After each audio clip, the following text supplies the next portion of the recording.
Assalamualaikum warahmatullahi wabarakatuh. Apa kabar sobat-sobat semuanya? Oke, mari kita lanjutkan saja ceritanya. Bab 913 Cinta Bai Ruogo. Ketika Bai Ruo melihat kegembiraan Ji Fei, dia tidak merasa senang sama sekali. Sebaliknya, dia merasa lebih kecewa. Hanya seseorang yang benar-benar Anda sayangi, seseorang yang benar-benar Anda cintai, yang bisa membuat Anda begitu gila dan gugup. Penampilan Ji Fei tiba-tiba membuatnya merasa sedikit sedih. Tetapi dia masih menatap Ji Fei dan berkata, "Aku punya cara, tapi kamu tidak bisa melakukannya." Metode apa? Bahkan jika itu berarti naik ke surga atau turun ke bumi, aku bisa melakukannya. Ekspresi Ji Fei sangat tegas. Kamu tidak akan pernah bisa melakukan ini. Bai Ruo menatap Ji Fei, matanya yang berair penuh tekad. "Katakan padaku, aku yakin aku bisa melakukannya." Semakin Ji Fei ditolak, semakin besar tekadnya. Desir, Bai Ruo mengeluarkan pil putih dan berkata, "Ini racun cinta yang kubuat, aku akan memberikannya kepada kekasihku." Dia memegang pil itu di antara jari telunjuk dan ibu jari kanannya dan menyerahkannya kepada Ji Fei. "Apakah kamu berani memakannya?" Pada saat yang sama, dia mengeluarkan pil lain yang sama persis dengan tangan kirinya dan menempelkannya ke mulutnya, sambil menatap Ji Fei. "Asalkan kamu memakannya, aku akan memberitahumu cara menyelamatkan Li Ruoxi." Ji Fei menatap benda berbentuk pil itu dan memikirkan kata racun cinta. Dia merasa sedikit bingung. Jangan takut. Namun, di dalam hatinya hanya ada Li Ruoxi, dan setelah memakan racun cinta, dia akan terikat pada Bai Ruo. Jika dia mengkhianatinya, dia harus menanggung rasa sakit yang luar biasa, atau bahkan kematian. Jangan takut mati, tetapi itu juga akan membahayakan Bai Ruo, dan bagaimana Li Ruoxi bisa diselamatkan? Oh, Bai Ruo terkekeh, dan dua garis air mata mengalir di pipinya. "Aku tahu kamu tidak menyukaiku sama sekali, dan aku juga tahu kamu tidak akan menyukaiku sama sekali." Ada rasa kesal dalam nada bicaranya. "Aku hanya akan mencintai satu orang dalam hidupku." Prem, menyukai, suara Ji Fei tidak keras, tetapi dia berbicara kata demi kata. Tubuh halus Bai Ruo bergetar hebat dua kali.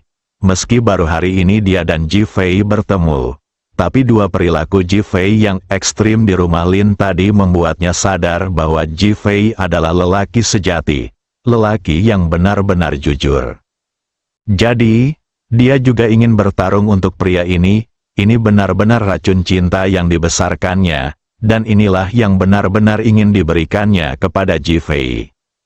Hanya dia masih kecewa. "Maaf, aku tidak bisa membantumu." Bai Ruo selesai berbicara dan berbalik untuk pergi. Namun saat aku berbalik, air mata mulai mengalir.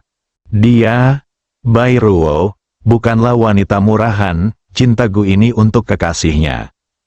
Namun, dia tidak pernah berpikir untuk menggunakannya. Dia tidak menyukai cinta yang dipaksakan seperti itu, dan dia tidak membutuhkannya. Hanya dia ingin menggunakannya demi Ji Fei. Hasil itu hanya penghinaan bagi diri sendiri. Ji Fei menatap punggung Bai Ruo tanpa mengatakan sepatah kata pun. Dia tidak tahu harus berkata apa. Dia tidak bisa menyelamatkan orang menggunakan metode ini. Melawan keinginanku, itu bukan karakter Ji Fei. Bai Ruo membuka pintu dan melihat Huo Lei, Feng Huang dan Long Meiying berdiri di pintu. Huo Lei baru saja mengetahui apa yang terjadi ketika Feng Huang pergi mencari pakaian untuk Ji Fei, dan bergegas datang dengan cemas. Bai Ruo mengangkat tangannya untuk menghapus air matanya, dan bergegas pergi tanpa mengucapkan sepatah kata pun. Huo Lei bergegas masuk sambil membawa pakaian. Melihat Ji Fei berdiri di sana dengan aman, dia merasa lega. Kemudian ekspresinya menjadi rileks dan matanya dipenuhi air mata.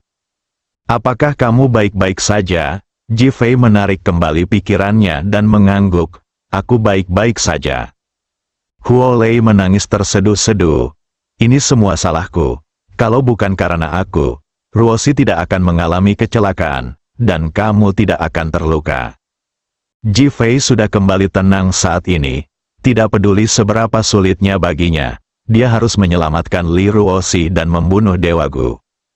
Tiba-tiba dia merasa bangga. Tidak apa-apa, letakkan bajumu dan pergilah dulu. Huo Lei hendak berbicara ketika dia berbalik dan melihat ke belakangnya. Tetapi hantu Phoenix dan naga tidak terlihat dimanapun.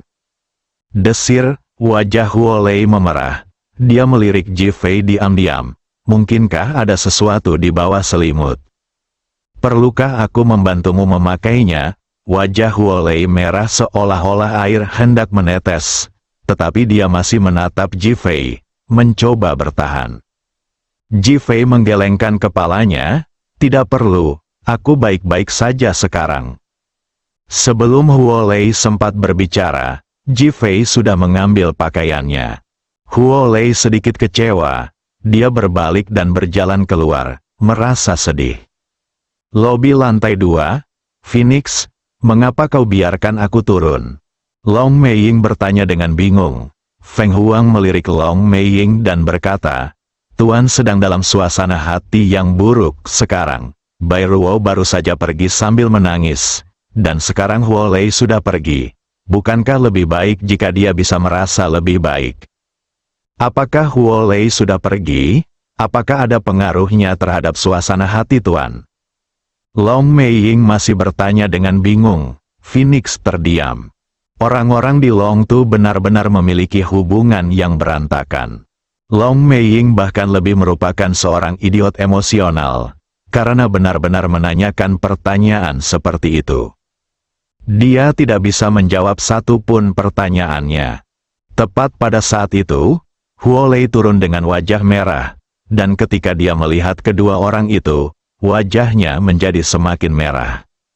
Phoenix ingin berbicara, tetapi pada akhirnya, dia tidak mengatakan apa-apa. Dia awalnya mengira bahwa Huo Lei dapat menghibur Jifei dan Jifei akan menerimanya. Namun sekarang tampaknya mustahil. Huo Lei, apakah Tuan sedang dalam suasana hati yang lebih baik sekarang? Long Meiying teringat perkataan Feng Huang tentang Huo Lei yang mampu membuat Jifei bahagia, dan tak dapat menahan diri untuk bertanya dengan bingung. Desir, Huo Lei yang tadinya tersipu malu, kini malah semakin tersipu malu. Bagaimana menjelaskannya? Phoenix mengangkat tangannya dan menyeka dahinya tanpa berkata apa-apa. Garis tebal, suamimu sedang dalam suasana hati yang buruk, jadi aku akan membiarkannya. Suara Li Ruosi tiba-tiba terdengar di lantai 2. Phoenix dan dua orang lainnya segera mundur menuju tangga. Oh, dasar pengecut. Aku enggan menggunakan racun untuk membunuhmu. Suara Li Ruosi berubah kembali menjadi suara Gu Immortal. Penyihir tua, kalau kau punya nyali, keluarlah dan mari kita bertarung. Kata hantu naga dengan marah. Oh, sang Dewa Gu terkekeh dan mengamati seisi ruangan. Mengapa Jifei belum mati? Bagaimana mungkin kau bisa mati jika tuan kita belum membunuhmu? Hantu naga berteriak dengan marah. Bunuh aku? Haha, tanya Jifei. Apakah dia bisa membunuhku? Kenapa kau tidak datang saja dan membunuhku? Kata Dewa Gu sambil tertawa keras dan sombong. Apa yang ingin kau lakukan? Tanya Phoenix dingin. Aku datang untuk melihat apakah Jifei sudah mati. Jika dia belum mati, aku akan segera mengirimnya ke kematian. Setelah Dewa Gu selesai berbicara, dia melihat ke atas. Jangan khawatir, aku tidak akan mati. Jifei melompat langsung turun dari gedung dan mendarat di depan Li Ruosi. Melihat wajah istrinya yang familiar, dia tak dapat menahan perasaan bingung dan sedikit linglung. Dia masih belum bisa menerima kenyataan saat ini. Hai, kau belum mati. Sepertinya kau masih cukup beruntung. Suara Li Ruosi tiba-tiba kembali ke suara manis aslinya. Hanya sebuah suara saja membuat Ji Fei merasa seolah-olah tersambar petir. Seolah-olah Li Ruosi yang dikenalnya telah kembali. Ruosi, kamu baik-baik saja? Wajah Ji Fei menunjukkan kelembutan tak terbatas saat dia berjalan menuju Li Ruosi. Tuan, Anda harus berhati-hati, dia menipu Anda. Phoenix berteriak cemas. Tubuh Ji Fei tiba-tiba bergetar. Suamiku, apakah kamu tidak mengenaliku? Li Ruosi tiba-tiba mengubah suaranya dan memanggil dengan lembut lagi. Ji Fei, bab 914 solusi suami. Teriakan ini membuat jantung Ji Fei berdebar kencang, dan seolah-olah ada arus hangat yang menghangatkan hatinya. Dia menatap Li Ruosi, dan matanya langsung dipenuhi dengan kelembutan yang tak terbatas. Dia sudah melupakan panggilan dari Phoenix dan Dragon Phantom dan berjalan langsung menuju Li Ruosi. Mata Li Ruosi penuh kelembutan, seolah-olah dia telah kembali normal dan mengenali Ji Fei. Bahkan ada semacam ekspresi menyedihkan yang membuatku merasa kasihan padanya. Jangan pergi ke sana, dia berbohong padamu, suara Bai Ruo tiba-tiba terdengar. Tetapi Ji Fei tampaknya tidak mendengarnya sama sekali, dan terus berjalan cepat ke arah Li Ruosi. Pria bau sialan, Bai Ruo berteriak dan berlari mendekat. Feng Huang dan Long Meiying ingin menghentikan Ji Fei, tetapi mereka tidak sempat menyentuh tangan Ji Fei karena Ji Fei sudah datang ke sisi Li Ruosi. Wah, tangan kanan Li Ruosi yang telah menghitam, menghantam dada Ji Fei lagi tanpa peringatan apapun. Engah, Ji Fei memuntahkan seteguk darah dan seluruh tubuhnya bergetar. Dia menatap Li Ruosi di depannya dengan ekspresi tidak percaya dan tidak mengerti. Bukankah kau baru saja memanggilku suami? Bukankah kau baru saja menatapku dengan penuh kasih sayang? Kok dia tampak seperti orang asing dalam sekejap mata? Rasanya seperti kita sudah menjadi musuh selama beberapa kehidupan. Hati Ji Fei kacau, dan dia terus menatap Li Ruosi. Bahkan ketika darah hitam mengalir keluar dari lukanya, dia tidak merasakan sakit. Lihat saja Li Ruosi, tidak mengerti, tidak tahu. Mengapa demikian? Tapi akulah suaminya, suami yang paling dicintainya. Keputusasaan datang bagai air pasang. Bodoh, dia bukan lagi Li Ruosi. Dia adalah seorang dewa Gu. Sekarang dia hanya sebuah cangkang. Bai Ruo menangis dan berteriak marah sambil menarik Ji Fei kembali. Engah, Ji Fei menyemburkan seteguk darah lagi dan menatap Li Ruosi. Apa yang sebenarnya terjadi? Dia tidak percaya apa yang dilihatnya dan ingin mendengar penjelasan Li Ruosi. Haha, Ji Fei, aku tidak pernah menyangka kamu adalah orang yang romantis. Kamu sangat mencintai Li Ruosi. Aku benar-benar terkejut. Suara Gu Immortal datang dari tubuh Li Ruosi. Mata Ji Fei dipenuhi amarah dan keengganan. Dia menatap Li Ruosi. Apa yang harus kamu lakukan agar bisa keluar? Keluar? Kenapa aku harus keluar? Ji Fei, kalau aku keluar, istrimu akan mati. Nada bicara Gu Immortal penuh dengan kebanggaan dan kegembiraan, seakan-akan dia secara langsung memutuskan hidup dan mati. Tidak mungkin, istriku tidak akan pernah mati. Pikirkan apapun yang kau mau. Pokoknya, aku tidak akan keluar. Dan istrimu sekarang sepenuhnya berada di bawah kendaliku. Dia bonekaku. Keluarlah, aku akan melawanmu. Oh, Ji Fei, aku tahu kamu sangat kuat, tapi tiba-tiba aku tidak ingin kamu mati sekarang. Apa artinya? Kau telah membunuh semua anggota keluarga Lin? Jumlah orang yang kau bunuh adalah jumlah pukulan yang akan kuberikan padamu. Dan kemudian aku akan membuatmu mati setelah menanggung rasa sakit yang sama. Kamu sungguh tidak tahu malu. Apa masalahnya? Kau boleh memarahiku sesuka hatimu. Aku akan datang untuk menyakitimu sekali sehari. Kalau kau punya kemampuan, datanglah dan bunuh aku. Haha, setelah Dewa Gu selesai berbicara, dia tertawa terbahak-bahak. Ji Fei menatap Li Ruoxi, yang wajahnya yang tersenyum masih secantik bunga tetapi suaranya sangat garang. Ji Fei tiba-tiba tidak tahu harus berkata apa. Bahkan tidak tahu harus berbuat apa. Bisakah dia membunuh? Tentu saja tidak. Lagi pula dia istriku, orang yang paling kucintai. Sekalipun Gu Immortal mengambil alih tubuhnya, dia tetap kekasihnya. Engah, dalam kesedihan dan kemarahan, Ji Fei tiba-tiba meludahkan darah dan dengan suara keras, dia terjatuh ke tanah dengan wajah menghadap ke atas.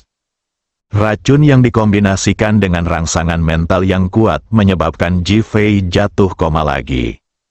Haha, Ji Fei, tahan saja rasa sakit ini perlahan-lahan. Aku akan menyiksamu sedikit demi sedikit, lalu mati perlahan-lahan. Setelah Dewa Gu selesai berbicara, dia berbalik dan berjalan pergi dengan bangga. Raja Naga, Phoenix dan Dragon Phantom berteriak dan berlari mendekat. Bai Ruo sudah mendahului mereka dan menggendong Ji Fei, lalu segera kembali ke kamar. Racun Ji Fei jelas lebih serius kali ini karena kesedihannya dan keracunan berulang-ulang. Bai Ruo sibuk untuk waktu yang lama sebelum memastikan keselamatan Ji Fei, dan kemudian berjalan keluar. Apa kabar, Tuan? Phoenix dan Dragon Phantom bertanya dengan cemas. Belum mati, Bai Ruo berkata dengan tidak senang. Apa katamu? Kalau kau mengatakannya lagi, aku akan membunuhmu. Kata hantu naga dengan sedikit marah. Aku bilang dia tidak mati. Kau tidak menyukainya, kan? Kalau begitu aku katakan padamu, dia sudah mati. Bai Ruo langsung membalas dengan marah. Long Meiying sangat marah hingga tidak bisa berkata apa-apa. Dia menahan amarahnya dan menatap tajam ke arah Bai Ruo. Bai Ruo tidak menunjukkan tanda-tanda kelemahan dan balas melotot. Feng Huang segera menarik Long Meiying ke samping dan menatap Bai Ruo dengan cemas. Apa yang harus dia lakukan? Apakah ada cara untuk menyelamatkan pria itu? Memiliki, Bai Ruo berkata dengan keras. Apa solusinya?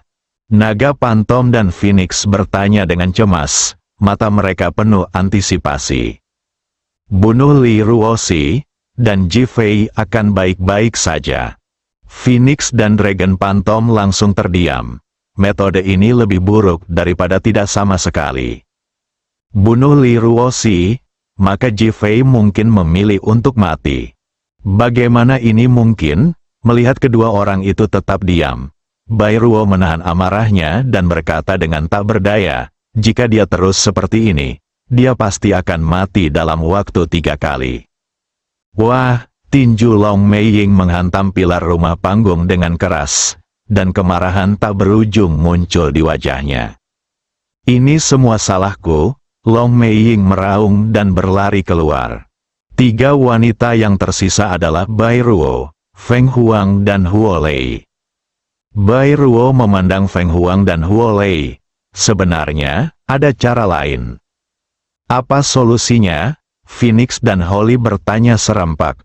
Itu berarti membuat Ji Fei jatuh cinta dengan wanita lain. Feng Huang dan Huo Lei terdiam. Cara ini sama saja dengan tidak memilikinya. Bagaimana ini bisa terjadi? Bagaimana mungkin Ji Fei jatuh cinta pada wanita lain selain Li Ruoxi? Bukankah dia kembali hanya untuk Li Ruoxi? Ji Fei tidak akan pernah jatuh cinta dengan wanita lain. Huo Lei akhirnya mengungkapkan pendapatnya. Phoenix tidak mengatakan apa-apa, tetapi nadanya menyampaikan makna yang sama. Bai Ruo mendongak ke atas, dan akhirnya menatap Feng Huang. Aku punya cara, tapi Ji Fei mungkin akan membenciku sampai mati. Apa solusinya? Phoenix bertanya dengan mendesak. Aku akan memberinya racun cinta, cintaku. Kedua wanita itu bertanya bersamaan. Bai Ruo mengangguk. Ji Fei tidak bisa melepaskan cintanya pada Li Ruoxi dan tidak bisa menghadapinya dengan rasional. Aku memberinya racun cinta. Mulai sekarang, jika dia mengkhianatinya, dia akan kesakitan seolah-olah dia telah dimakan oleh ribuan racun. Tentu saja, dia tidak akan bisa memikirkan Li Ruoxi. Apakah itu berbahaya? Holly bertanya. Saya bisa mengendalikannya. Ekspresi aneh yang rumit dan menyakitkan melintas di wajah Bai Ruo. Bersambung.